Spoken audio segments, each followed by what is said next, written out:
રામ રાખે તેને કોણ ચાખે કહેવત ઘણી વખત સાચી પડતી હોય તેવા ઉદાહરણો સામે આવતા હોય છે, જેમાં મહિલા યાત્રી સુરત રેલવે પ્લેટફોર્મ અને ચાલતી મરુસાગર એક્સપ્રેસ ટ્રેન વચ્ચે આવી ગઈ હતી.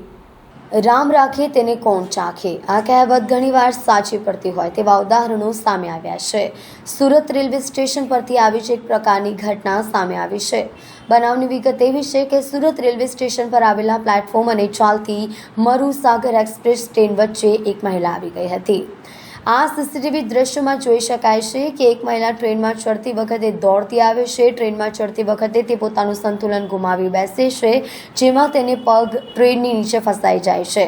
સંતુલન ગુમાવતા આ મહિલા ટ્રેનમાં ચડી શકતી નથી, પણ ટ્રેનની નીચે આવી જાય છે. મહિલાને જોઈ સુરત રેલવે સ્ટેશનના ક્રાઇમ પ્રિવેન્શન એન્ડ ડિટેક્શન સ્કોડના સિટી પુષ્પેન્દ્ર ઝડપથી એક્શનમાં આવ્યા. મહિલા યાત્રીને તેઓ ખેંચી તાણીને તેણીનો જીવ બચાવ્યો હતો. આ ઘટના સીસીટીવી કેમેરામાં પણ કેદ થઈ હતી.